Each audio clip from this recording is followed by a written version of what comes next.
You probably already know what the iPod is, but in case you don't, I'll explain it real quick. The iPod was the world's first MP3 music player. It was created by Apple in 2001, and basically what it was a hard drive with a screen and a click wheel on the outside, and a headphone jack so that you could listen to the music. The iPod was considered revolutionary. Let's get into the video. I know the main focus of this video is to explain why the iPod is better than modern day streaming, but first just hear me out so that the rest of the video can make sense. To explain why the iPod was so revolutionary, I had this old soundbox I was going to show you from an old snow globe, but I could not find it today, so I'm just going to show you a clip from a different video. So the way the soundbox works is you see these little metal studs on that cylinder.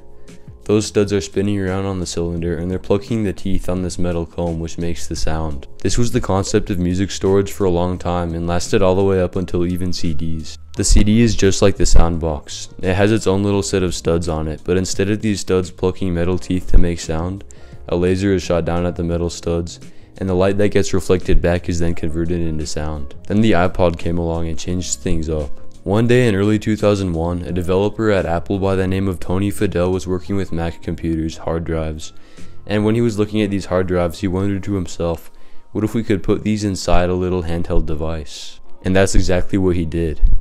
A hard drive is much different from a CD. Remember, a CD has all those little studs on it. Instead of physical studs, a hard drive has little devices on it called transistors. A transistor has two states, either on or off. When a transistor is turned on, that represents a 1, and when it's turned off, that represents a 0. This is where the binary code of zeros and ones comes from, and each combination of zeros and ones represents a different pitch of sound. There's a little arm that reaches across the hard drive, kind of like on a record player, which reads and writes the zeros and ones. Because of how much storage can be stored on a hard drive has to spin at a speed of 5200 to 7200 rotations per minute, which is pretty crazy. This super advanced music storage system allowed people to carry 1,000 songs in their pocket, which was Apple's marketing slogan for the iPod. Before the iPod, if you wanted to listen to music on the go, you had to carry around a big CD player along with your CD, which only had probably 15 to 20 songs on it. Just to show you what 1,000 songs looks like on CDs, this is my dad's old CD collection.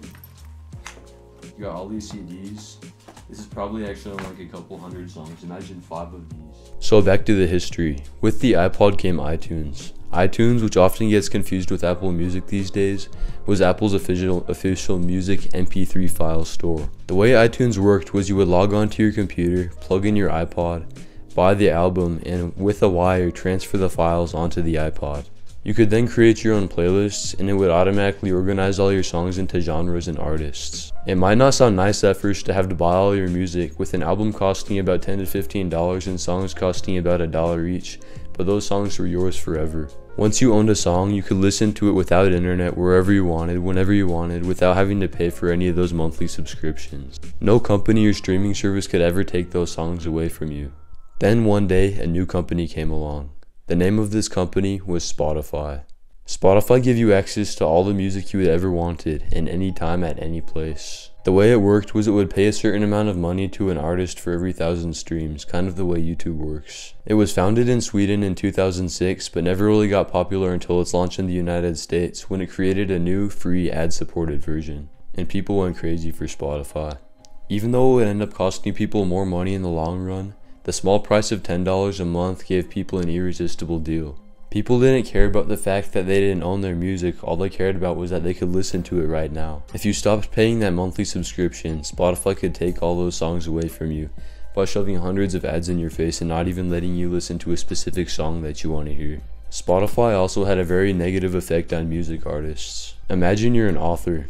You spend 2 years of your life working on your 1,000-page masterpiece, and once you're finally done with it, you're so proud of yourself and you get it published. Once it's in all the bookstores, nobody buys it and you're confused. Then you learn that no one these days is actually buying books anymore, but instead they're reading books on a new platform called Bookify, a streaming platform where you can read all the books in the world that you want for a monthly subscription of $10 a month. You would really rather sell the books yourself and make your own money, but as no one is buying the books anymore and the only place people read books anymore is Bookify, you're pretty much forced to put your book on the platform. Then you get a little bit of money every time someone reads your book.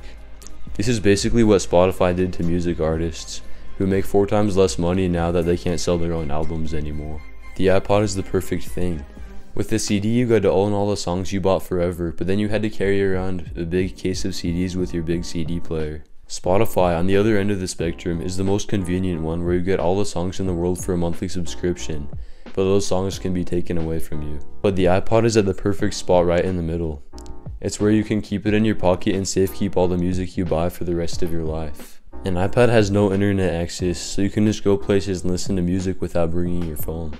The mental effect of having this little handheld device that cannot be hacked is massive. I know the iPods have no Bluetooth, but online you can just buy these little $10 transmitters that you plug into the headphone jack that broadcast to your AirPods. But in the end, it's all your choice. I know almost everyone who watches this video is going to keep listening to Spotify and Apple Music, and Amazon Music and Deezer and Pandora and SoundCloud and all these other services, but at least give a moment of silence for the iPod. I know this is more of a commentary sort of video without any actual stuff, but if you guys would like to see me review these iPods, make sure you let me know down in the comments and maybe I'll do it. Make sure you like and subscribe, hit the bell, share, do all that YouTube stuff, and as always, see you in the next one. Peace.